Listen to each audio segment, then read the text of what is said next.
अस्सलामु अलैकुम दोस्तों। आज की स्टोरी लाहौर फोर्ट के बारे में है जो हमें पाकिस्तान के एक यूट्यूबर कमरान ने भेजी है।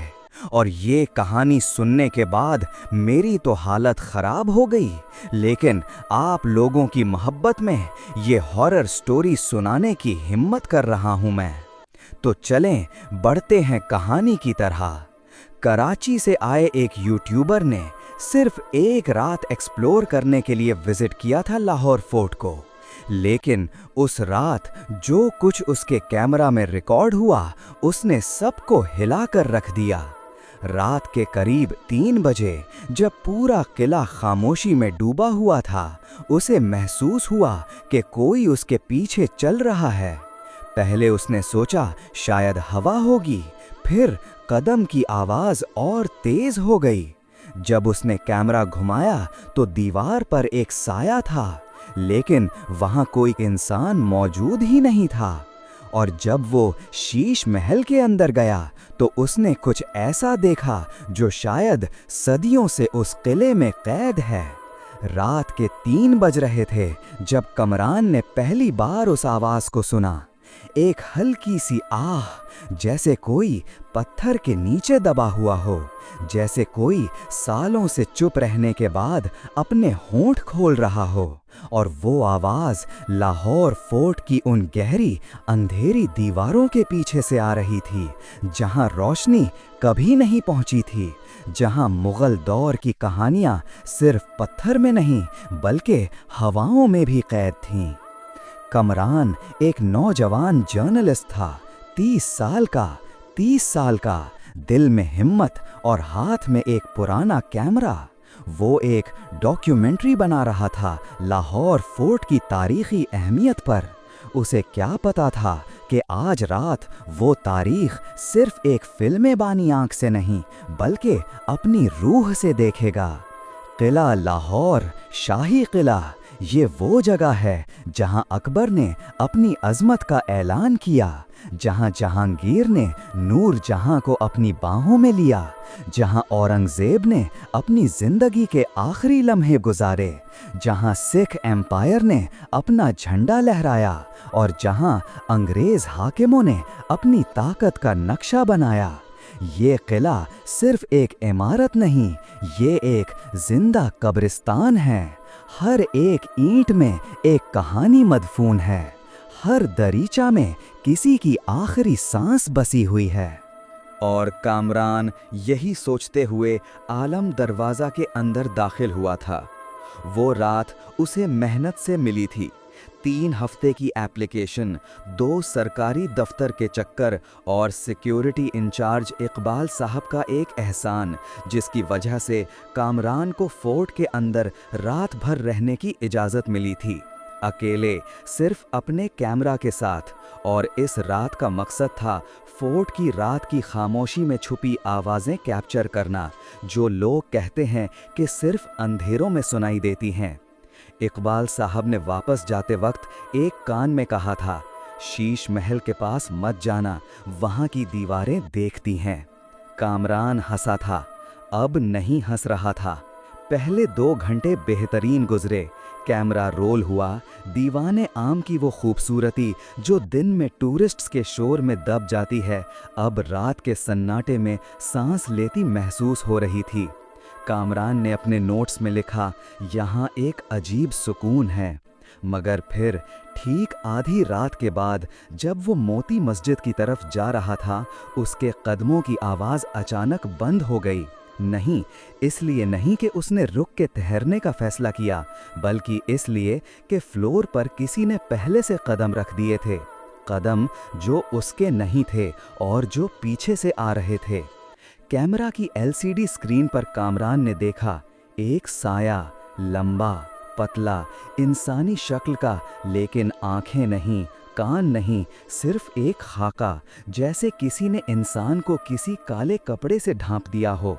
और ये साया मोती मस्जिद की सफ़ेद दीवारों पर हो रहा था, मगर सीधा नहीं, टेढ़ा, जैसे वो ग्रेविटी की परवाह नहीं करता था, जैसे ज़मीन और छत दोनों उसकी राह गुज़र थे।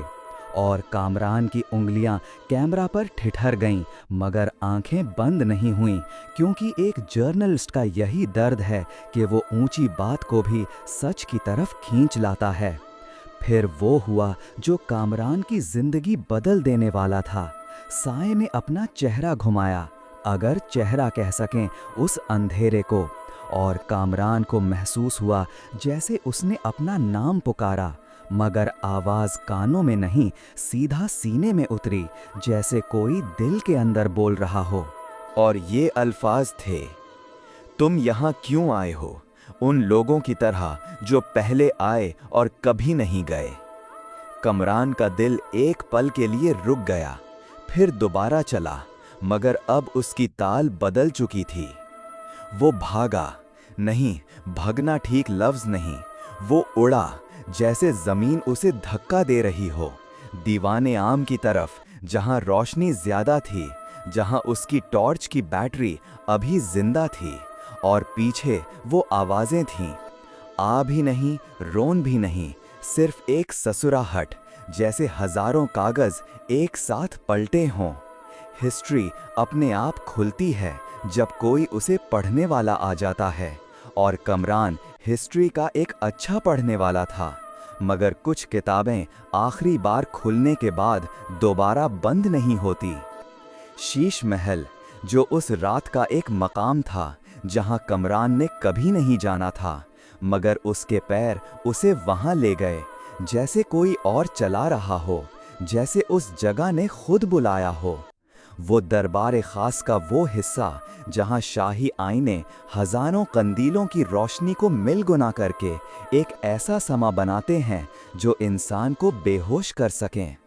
और रात के इस वक्त जब कोई बल्ब नहीं था, कोई टॉर्च नहीं थी, क्योंकि बैटरी खत्म हो चुकी थी, तब भी शीश महल चमक रहा था। अजीब गहरी नीली रोशनी कहाँ से आ रही थी? ये दीवारों के पीछे से। आंखें बंद करके भी कमरान इस नूर को देख सकता था, जैसे ये रोशनी आंख से नहीं, सीधा जहन में दाखिल हो रही हो। और फिर उसने वो चेहरा देखा जो आज भी उसकी नींद चुराता है। एक औरत सफ़ेद कपड़ों में, काले बालों के साथ, मगर जब उसने नज़दीक देखा तो बालों में फोले नहीं थे, कांटे थे, छोटे छोटे कांटे, जैसे कैद का निशान। और उसकी आंखें, वो रोई नहीं थी, रोना तो इंसान करता है, वो बस देख रही थी, इतना गहरा कि कमरान को लगा खुद वो देखा जा रहा है। बाद में एक हिस्टोरिकल रिसर्च में कमरान ने पढ़ा, जहांगीर के दौर में एक कनीज़ा थी जिसका नाम जुलेखा था, जो शीश महल में रोज़ रात को शाही महफिल के लिए लाई जाती थी, और एक रात वो महफिल से गायब हो गई। किसी ने नहीं देखा उसे जाते।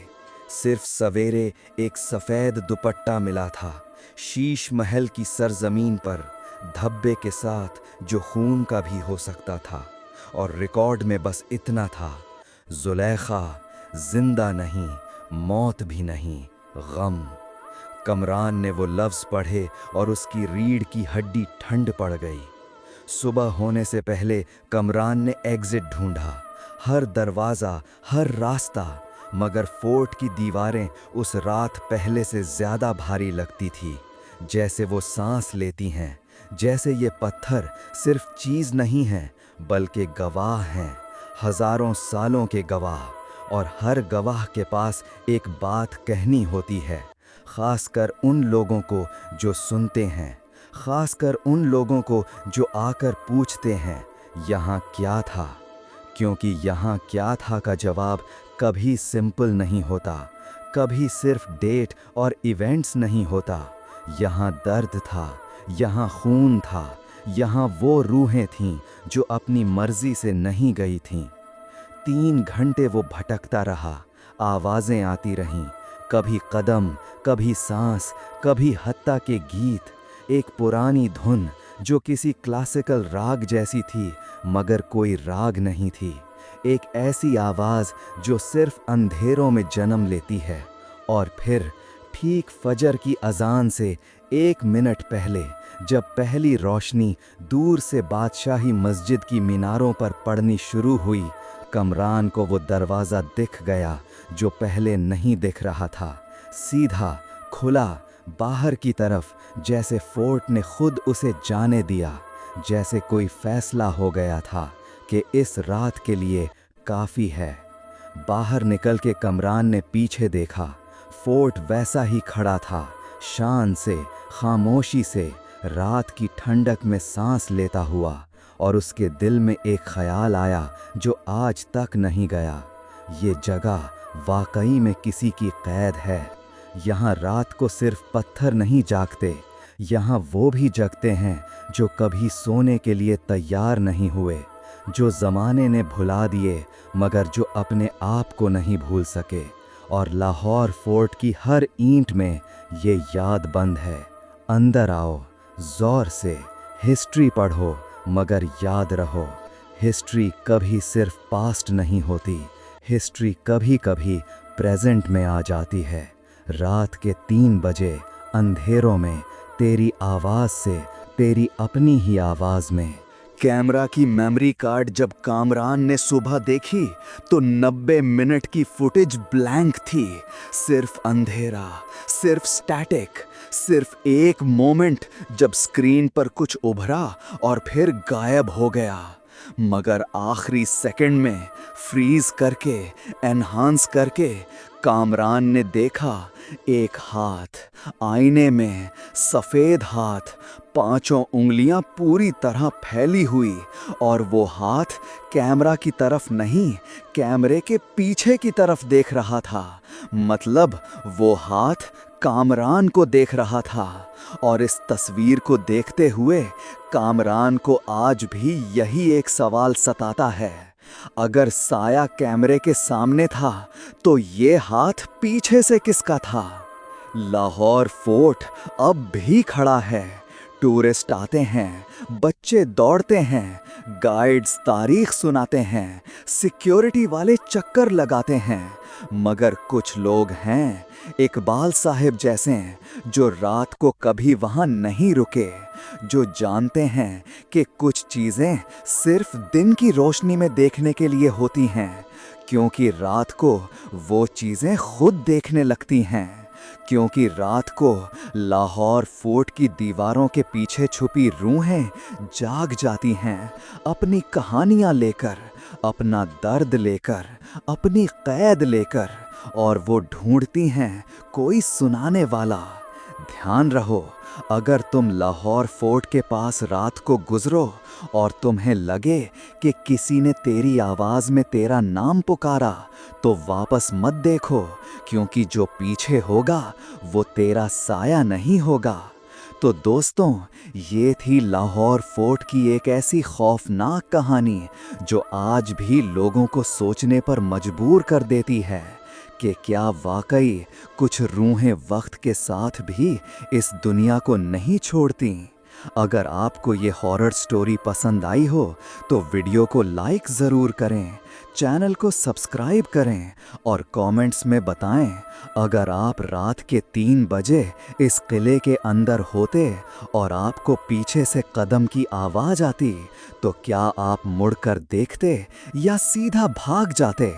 और याद रखिए, कुछ जगहें सिर्फ तारीख का हिस्सा नहीं होती, कभी कभी वो किसी और की भी होती हैं।